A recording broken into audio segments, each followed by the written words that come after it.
Welcome to Digital Photography by Jason Sand.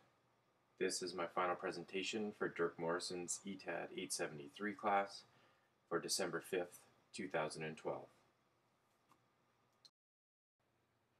For this presentation, I'm going to look at the phases of design that we went through: needs assessment, content analysis, strategies, and evaluation.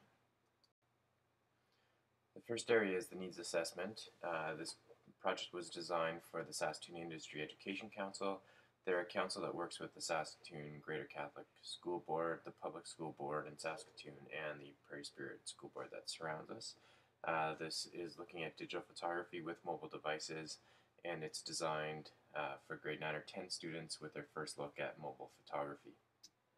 In the beginning of this process, we were looking at mobile photography as well as using DSLR cameras, but after doing the content analysis and other steps in the project, it made sense to narrow it down and just focus on mobile devices, as that's something that's not normally used in the classroom today. In consultation with other photography teachers in my division, we came up with the shortest route to taking a good photo with a mobile device. And that's simply to choose your subject, use the rule of thirds and other photography mechanics that apply to taking any photo, and then take a variety of photos from different angles, point of view, shot types, etc. Select your best photo and then enhance it with an image manipulation software to make it the best it can be, and then from there to share it out in the way that you have for your end result. Sharing can be as simple as submitting the assignment into the teacher, or it could be posting it out on the web. And if you post it on the web, then you need to definitely, as a teacher, address the component of digital citizenship and what you're posting and how you're posting, and make sure that students are aware of what they're doing in that regard. So the next part is strategies, and for this part, because of the scope of a whole course, I narrowed it down to just looking at image manipulation. So the first area is organizational strategies, then I'll look at design strategies and delivery strategies. So first, for organizational strategies, there's the 4 areas that the learner will go through: the introduction to the lesson, the body, the conclusion, and then the assessment. So I'll look at each one of those 4 areas and what I did for my project. So we know from our textbook that in Smith and Reagan it said that the lesson must, the introduction must attract attention, establish a purpose, and arouse interest and motivation, and lead up to a preview of the lesson. So to do this, in my introduction part of the lesson, there's a bunch of images that show the before image and then the after image, and what's possible through the image manipulation to get their attention, get them to see what's going on, and to hopefully get them motivated to do this for their own work in the end. So next, for the body section, it takes us into one of the digital books that I made, and has the students start to look at creating their own image based off of the tutorial and following exact steps for in the app Snapseed, which we use in the image manipulation. Next is the conclusion stage, and in there the students will take all the skills that they've learned from the tutorials and reproducing the images, and now apply them and test out what they know on their own images to create a series of 5 images out of their own photos that have been manipulated to make the best image possible. Lastly, the students need to go through the assessment phase in the organizational strategies, and in here they will do a self-assessment of their own work. They will submit their work for a summative assessment, and then they will also post it into their blog so that they can do peer reviews and have feedback from the other students or other peers that they connect with online. Next, I'm going to look at delivery strategies, even though my bullets are backwards on my slide. And so the delivery model is through iTunes U, and it's made to be housed on an iPad. And because we're looking at mobile photography, the iPad then is the tool for capturing photos. It has all the materials for the course.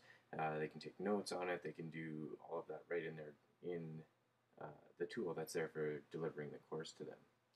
So specifically, when looking at image manipulation here, they need the book that has the tutorials. They need the app Snapseed, which is what they're going to do the image manipulation with, and then they also need the sample images so that they can follow the step-by-step tutorial to get their preset outcomes when they're learning the basics of the program. Okay, so the last strategy then that I'm going to look at is the design strategy. And now on the screen here, we're looking at one of the screen captures from inside of iTunes U where it shows posts. And so posts is where the instructor can give all the content to the student or the learner.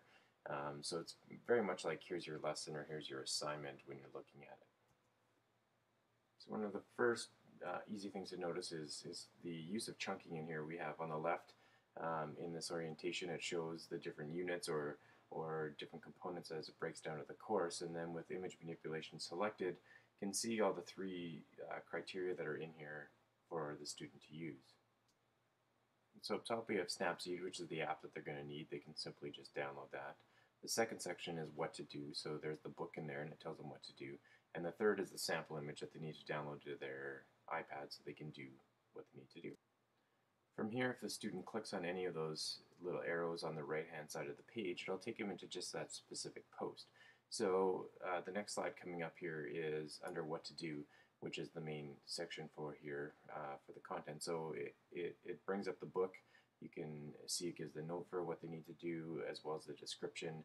And once the book is downloaded, it opens up an iBooks right on the iPad, and the student has all the content and information of what to do there, and they can just switch back and forth between the things that they're looking at for them. So now here's the cover for my book again for their lesson, and the material in here has been set up under the elaboration model, which is found again in our textbook by Smith and Reagan, and it's broken into those 6 steps of what it follows. So it portrays meaningful content. It can be quite complex. It exposes learners to alternate solutions. It requires problem solving in situations where there is no single correct answer, so when they get to creating their own image, they have to come up with the solution themselves. It allows learners to see the consequences of their own solutions very directly when they go and change different settings. They get to see it on the screen, and then it requires the learner to predict the effects of their actions based off their hopeful intent of what they're doing off of the onset of their image manipulation.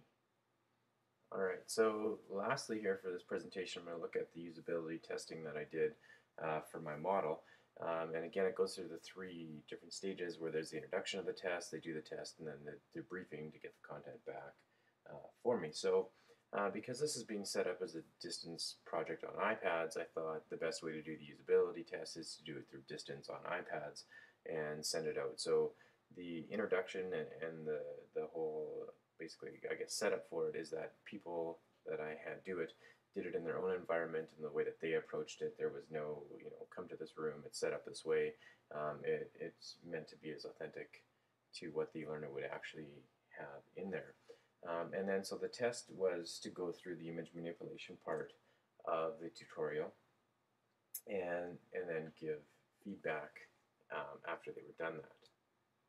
So the best way that I came up with this distance sort of test scenario to get authentic information back from the test subjects was to set up a survey on SurveyMonkey so that they could give an impartial answer to the questions that were there, as well as offer any comments and extra suggestions that they have without worrying about it, being told right to my face or having a meeting after when they were doing something that was set up in a distance education environment.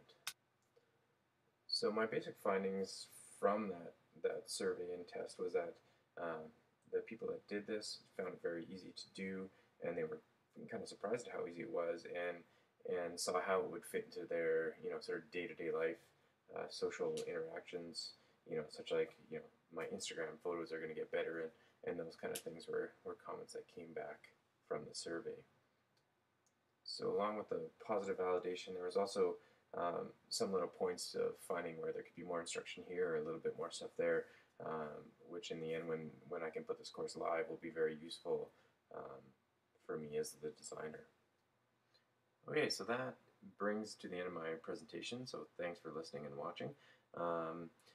My name's up there, I'm Jason, and if you have any questions, since I'm not able to be there live, please just send me an email and I can answer any questions you have, or if there's something that interested you, I'd be more than happy to do that. One last quick thing is that Apple's offering 3 webinars on iTunes U awareness. So if the format of the delivery of this course with the iPads and iTunes U is appealing to you, I posted it in our ID Coffee Row a while ago, and if you're interested and want to attend them, you can see the outline, the times, all that in there.